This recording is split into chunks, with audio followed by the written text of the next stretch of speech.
देखिए, मैं तीसरी बार नगर पालिका के चुनाव के इसमें हूँ, दूसरी बार नहीं। ये 2012 से 2017 के बीच में तो मैं खुद ही रहा, और 2017 में seat backward class ladies seat हो गई थी, रिज़र्व सीट हो गई थी। तो मैंने अपने ड्राइवर थे मकसूद लाला, उनकी बीवी को हमने खड़ा किया था। तो 2017 से 22 तक वो रहे। लोगों ने वोट मुझे दिया था। मकसूद लाला को तो कोई जानता भी नहीं था, ना मैं शाहजहाँ को कोई जानता था। तो इस तरह से वो टेन्योर भी मेरा था। और अब 2022 में मैं तीसरी बार इसमें आया।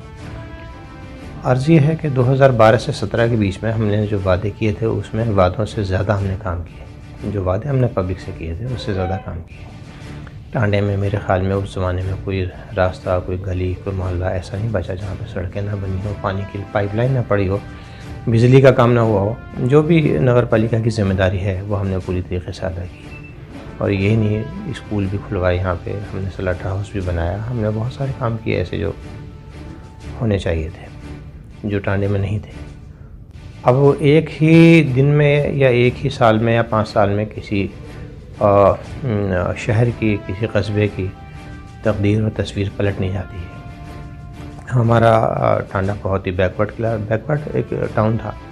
यहाँ पे ना तो कोई एजुकेशनल एक्टिविटीज़ थी, ना कोई एकेडमिक एक्टिविटीज़ थी, ना कोई प्रोफेशनल या कोई कमर्शियल एक्टिविटीज़ ऐसी थी जिससे लोगों को फ़ायदा हो।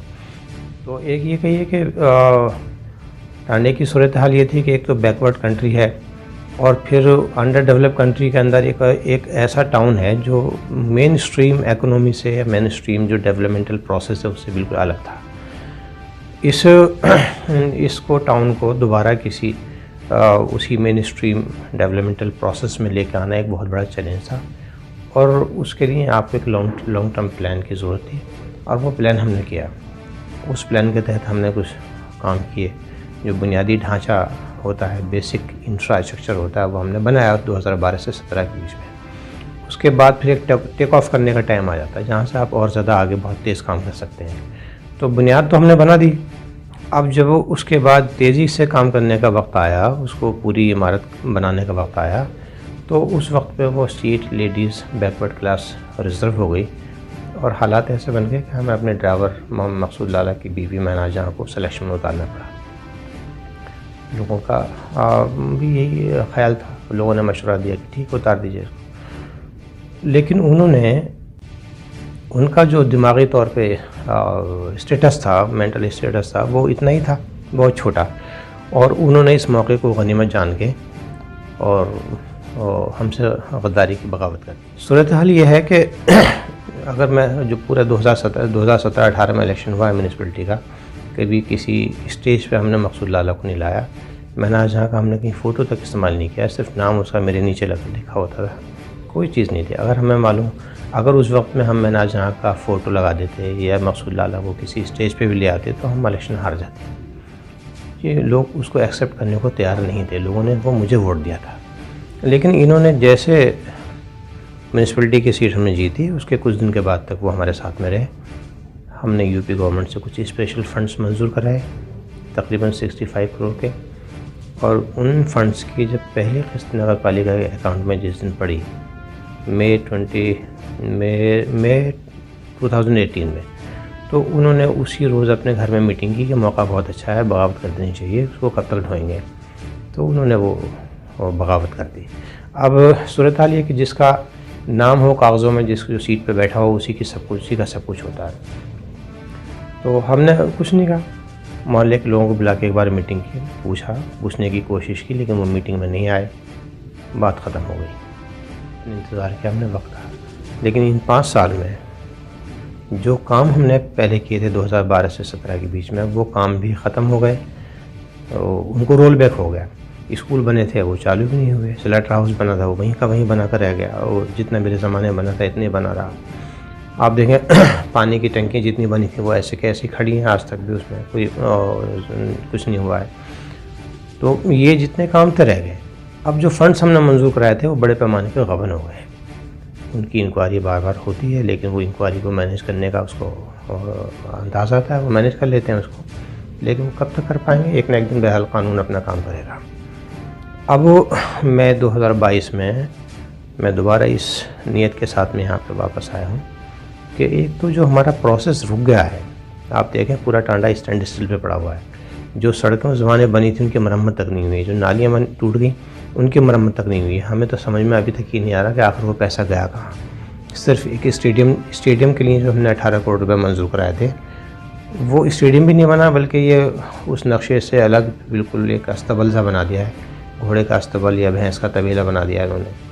तो वो 15.5 एकड़ में वो स्टेडियम था, ये मुझे नहीं मालूम कि कितनी जगह में, लेकिन खाली दीवार एक बना के उसके ऊपर से टीन शेड कुछ डाल दिया, ऐसा मैंने सुना है। तो ये एक अस्तबल सा तबेला बना दिया है, ये भी नहीं है। तो इतने बड़े पैमाने पे घोटाला हुआ है। तो बहरहाल इन चीज़ों को मैं चाहता हूँ कि दोबारा स्ट्रीमलाइन पे लाएँ। हम टांडे में जो हमने उस टाइम पे कोशिश की थी कि लोगों को कुछ स्किल्ड ट्रेनिंग मिल जाए और वो कुछ यहाँ पे लोग कारोबार से भी लगे, तो वो तमाम चीज़ें अधूरी रह गई, इनको दोबारा शुरू करेंगे हम। चेयरमैन साहब, जो मौजूदा चेयरमैन है उनका कहना है कि आज़ादी के बाद से इतना विकास नहीं हुआ जितना उनके कार्यकाल में विकास हुआ। जी जी, क्या कहना है? जी देखें, बात यह है कि विकास हुआ किस चीज़ का है ये तो देखना चाहिए ना। मैं टांडा में तकरीबन मैंने 40% टांडा इन 15 दिन में घूमा है। एक भी गली, एक भी मोहल्ला, एक भी जगह ऐसी नहीं जहाँ पे कोई नाली की मरम्मत तक हुई हो। तो विकास कहाँ हुआ मुझे नहीं मालूम। सिर्फ एक ले दे के जिसको स्टेडियम बोलते हैं, वो 18 करोड़ रुपये का था। 65 करोड़ रुपये में वो सिर्फ 18 करोड़ रुपये का था, और उस 18 करोड़ में से मुश्किल से जो उसकी लागत मौजूदा हालात में दिखाई देती है वो 2 करोड़ से ज़्यादा की नहीं है। वो तबीला बना हुआ है। जो स्टेडियम की जो बिल्डिंग थी वो बिल्डिंग बनी ही नहीं, जो खाली दीवार खड़ी करके पैसा निकाला गया। हुआ कैसे मुझे समझ में नहीं आता है। बाकी पैसा कहाँ गया अभी हमें कुछ ये इंक्वायरी का एक मैटर है, पता चलेगा बाद में कैसे हुआ। तो विकास हुआ कहाँ ये तो मुझे नज़र नहीं आता। अलबत्ता ये बात तो ज़रूर है कि उनका चेहरा भी बड़ा चिकना हो गया है, और दोनों मियाँ बीवी ने कई बार जाके प्लास्टिक सर्जरी भी कराई है। मैंने सुना है कि वो जाके अपना फेशियल वगैरह बहुत कुछ जो कुछ होता है चेहरे वहरे को, अपने जिस्म को ठीक करने के लिए वो तो हुआ है। तो विकास तो उनका अपना हो गया। ये लड़के नेट पे डालते हैं, मैंने देखा है कि 2017 में वो जैसे दिखते थे अब तो माशाल्लाह से बड़े खूबसूरत दिखते हैं, बड़े चिकना, चेहरा भी बड़ा चिकना है। तो वो जितना उनकी पूरी ज़िंदगी में विकास नहीं हुआ था टांडे में किसी आदमी का, उतना विकास तो उन्होंने 5 साल में कर लिया। लेकिन आप खुद जाके देखें, मैं नवाबपुरे में मैं गया हूँ, मरघटी में मैं गया हूँ। हैरत यहाँ तक होती है कि जो बल्ब मेरे ज़माने में लगा था वो बल्ब आज टूटा हुआ है, लेकिन वही बल्ब लटका हुआ है। तो विकास कहाँ हुआ? विकास आप जाके देखें, मैदान में जाके देखें, लोगों से पूछें कि कहाँ क्या बना है। आप सिर्फ 18 करोड़ रुपए का स्टेडियम जो 2 करोड़ में बनाया उन्होंने, उसको छोड़ दें इस तरफ को, वो नॉर्थ में है, एक्सट्रीम नॉर्थ में टांडा में होता। आप पूरी बस्ती के अंदर जाके देखें, सारा तो स्टेडियम नहीं है ना, और स्टेडियम भी पूरा नहीं बना जैसा बनना चाहिए था। तो स्लैटर हाउस यहाँ बन के तैयार नहीं हुआ, यहाँ स्कूलों में टीचर नहीं आए, यहाँ पे नालियों में मरम्मत नहीं हुई, बिजली के बल्ब नहीं लगे, पानी की लाइनें जो पड़ी हुई थी वही पड़ी हुई हैं। अब जलने वालों ने एक बार और खोद डाला। तो अब हुआ कहाँ है मुझे समझ में नहीं आता, हुआ कहाँ है फिर? अच्छा चेयरमैन साहब, आप निर्दलीय चुनाव लड़ेंगे या किसी पार्टी का आपने आवेदन किया है? देखिए, बात यह है कि मैंने अब तक 2 बार चुनाव लड़ा है और दोनों बार निर्दलीय लड़ा है, हम जीते हैं। 2012 में समाजवादी पार्टी का इख्तियार था। आज़म खान बहुत रैम्पेंट अंदाज में, बहुत ताकत के साथ में बदमस्त हाथी की तरह से चल रहे थे, और उन्होंने मुझे धमकी दी थी कि मेरे कैंडिडेट के मुकाबले में आप इलेक्शन ना लड़ें। लेकिन उसके बावजूद हमने वो इलेक्शन लड़ा और आज़म खान के कैंडिडेट को चौथे नंबर पे इक्तफ़ा करना पड़ा। इसके बाद में 2017-18 का जो चुनाव था उसमें बीजेपी पावर में थी, लेकिन बीजेपी का जो कैंडिडेट था उसको 670 वोट मिले, सिर्फ 670 वोट मिले। हमें बीजेपी के दौर हुकूमत में लड़ा और फिर आज़ाद लड़ा, जिसमें महनाज जहाँ को जिताया था हमने। अब वो फिर बीजेपी की सरकार है।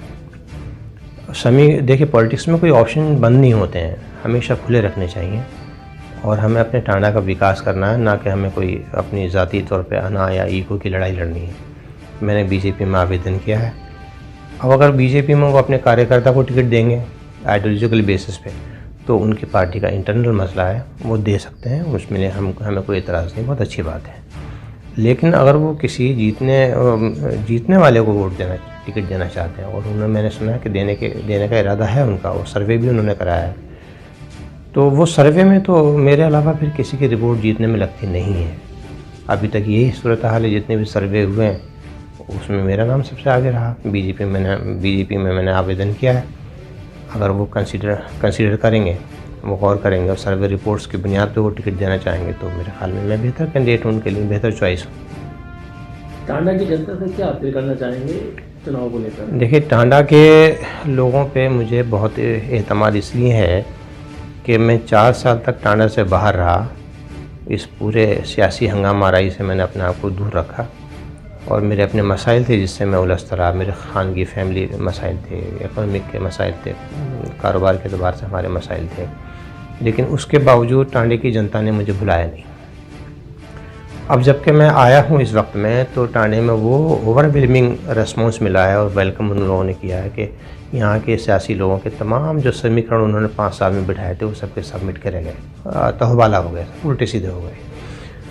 तो मुझे उन लोगों का सबसे पहले मैं टांडे के आवाम का शुक्रिया अदा करना चाहूँगा कि उन्होंने इतनी मुद्दत गुजरने के बाद भी टांडे के विकास की खातिर मुझे याद रखा।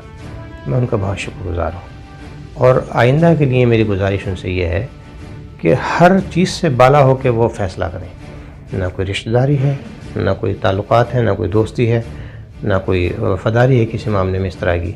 ये देखें कि टांडे के टांडे की बेहतरी किस उसमें है, टांडे का विकास किसने किया है, कौन कर सकता है, किसका क्या रवैया है।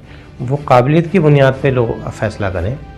लोगों को चुनने का, किसी को भी चुने, मैं नहीं कहता मुझे चुने, लेकिन वो काबिलियत की बुनियाद पे चुने, रिश्तेदारी और ताल्लुकात की बुनियाद पर न चुने, क्योंकि ये चीज़ें धोखा देती हैं। सियासत में ये चीज़ें धोखा देती हैं। सियासत में इंसान को अपनी नस्लों के सुधार करने के लिए ऐसे लोगों को आगे लाना चाहिए जो उनकी नस्लों के लिए सोचते हों। न सिर्फ ये कि हमारे ताल्लुकात हैं हम उनको वोट दे देंगे। ठीक है, आपने ताल्लुकात में वोट दे दिए, लेकिन अगर टांडे का सुधार नहीं हुआ तो आपकी नस्लें जाहिल रह जाएंगी। तो मेरी उनसे अपील ये है कि वो तमाम चीज़ों से बालातर होकर, हर तासुब से बालातर होकर, हर दुश्मनी और दोस्ती से बालातर होकर वो टांडे की तरक्की को मद्देनज़र रख के लोग इस बार नगर पालिका के लिए चेयरमैन का इंतखाब करें। अगर भाजपा से टिकट नहीं मिला तो चुनाव लड़ेंगे? बिल्कुल लड़ेंगे। देखिए, ऑप्शन कोई भी बंद नहीं होता है। मैंने कहा ना, सियासत में कोई भी ऑप्शन बंद नहीं होता है।